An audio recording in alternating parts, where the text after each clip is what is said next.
కార్యక్రమానికి విచ్చేసిన గౌరవ వైద్య ఆరోగ్య శాఖ మాత్యులు శ్రీ దామోదర్ రాజ నరసింహయ్య గారికి, అలానే జిల్లా పరిషత్ చైర్పర్సన్ గారికి, additional collector local bodies, MPP గారికి, ఎంపీటీసీ, జెడ్పీటీసీ, వేదిక మీద ఉన్న ప్రజాప్రతినిధులు, అధికారులు, ఇక్కడికి విచ్చేసిన గ్రామస్తులు, గ్రామ పెద్దలు, చిన్నారులు, మీడియా మిత్రులు అందరికీ కూడా నమస్కారం. మరి తెలంగాణ రాష్ట్ర ప్రభుత్వం మహిళలను బలోపేతం చేయాలని, మహిళా సంఘాలను బలోపేతం చేయాలని అమ్మ ఆదర్శ పాఠశాల కమిటీస్ ప్రారంభించడం జరిగింది. దీంతో ప్రభుత్వ పాఠశాల నిర్వహణ కూడా మెరుగుపరచాలనే ఉద్దేశంతో అమ్మ ఆదర్శ పాఠశాల కమిటీకి వివిధ ఎమర్జెన్సీ రిపేర్ వర్క్స్ వంటివి వారి ద్వారా నిర్వహించే విధంగా కూడా ఆదేశాలు ఇవ్వడం జరిగింది. సో మొత్తం మన జిల్లాలో మనం 26 కోట్ల వరకు కూడా వర్క్స్ మనము అమ్మ ఆదర్శ పాఠశాల కమిటీస్కి ఇవ్వడం జరిగింది. సో ఈ కమిటీ వర్క్స్ కింద స్కూల్స్కి, ప్రభుత్వ పాఠశాలకి కావాల్సిన minor repairs, drinking water supply, electrification, అలానే డోర్స్, విండోస్ రిపేర్స్, ఇవన్నీ కూడా మనము ఇప్పుడు చేపట్టాము. మొత్తం కూడా 500 స్కూల్స్ వరకు కూడా పనులు ముగించుకున్నాము. ఇంకా మిగతా పనులు కూడా వచ్చే వారం రోజుల లోపల ముగించడం జరుగుతుంది. వీటి వెనుక ముఖ్య ఉద్దేశం ఏంటంటే ప్రభుత్వ పాఠశాలలో చదివే విద్యార్థినులకు మంచి ఇన్ఫ్రాస్ట్రక్చర్ ప్రొవైడ్ చేయాలి, వీరికి మెరుగైన విద్య అందించాలనే ఉద్దేశంతో ఈ విధంగా చేయడం జరుగుతుంది.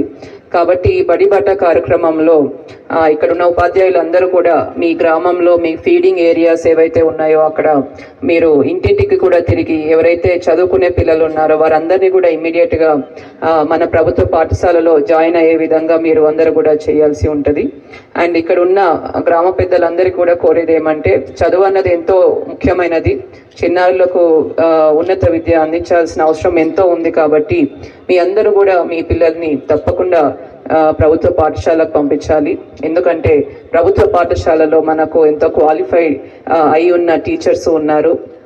ఇప్పుడు మనము రిపేర్ వర్క్స్ అన్నీ కూడా పాఠశాలకు కంప్లీట్ చేసుకుంటున్నాము.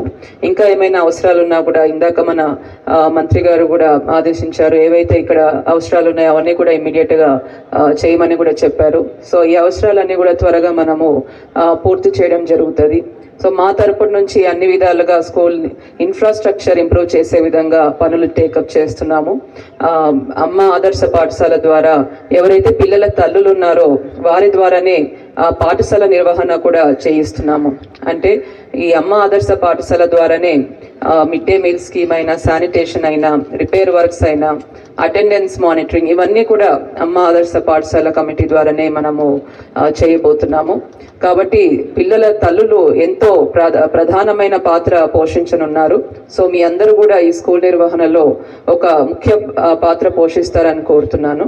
అలానే ఇక్కడ ఉన్న గ్రామ పెద్దలందరూ కూడా కోరేది ఏమంటే, తప్పకుండా మీ పిల్లల్ని రెగ్యులర్గా స్కూల్కి పంపించాలి. ఇక్కడ కొంతవరకు వ్యవసాయంలో పనులు చేయించడానికి పిల్లల్ని తీసుకెళ్తారు, మరియు రెగ్యులర్గా పంపించట్లేదు అని టీచర్స్ చెప్పడం జరిగింది. మరి ఇది చాలా తప్పు. ఎందుకంటే పిల్లలు ఉండాల్సింది స్కూల్లో. మీరు కొన్ని రోజుల వరకు వాళ్ళని వ్యవసాయానికి బయటికి తీసుకెళ్తే వారి చదువు డిస్టర్బ్ అవుతుంది. సో చదువు అన్నది రెగ్యులర్గా పంపిస్తేనే చదువు అన్నది ప్రాపర్గా పిల్లలకు అర్థమవుతుంది. కాబట్టి ఇక్కడ ఉన్న పేరెంట్స్ అందరినీ కూడా కోరేది, అమ్మాయిలు అబ్బాయిలు ఇద్దరిని రెగ్యులర్గా మీరు స్కూల్కి పంపించాలి. ఏవైనా పండగలు వచ్చినా, జాతర వచ్చినా, హాలిడేస్ ఉంటే ఓన్లీ ఆ హాలిడేస్లో మాత్రమే ఇంట్లో ఉండొచ్చు. బట్ హాలిడే అయిపోయినా ఇమీడియట్గా మీరు పంపించాల్సి ఉంటుంది స్కూల్కి. సో ఇప్పుడు మనకి ఈ రోజు నుంచి స్కూల్ ప్రారంభమైంది కాబట్టి అందరూ కూడా రెగ్యులర్గా స్కూల్కి వస్తారు, మీరు పంపిస్తారని కూడా నేను కోరుతున్నాను. దీంతో సెలవు తీసుకుంటున్నాను. Thank you.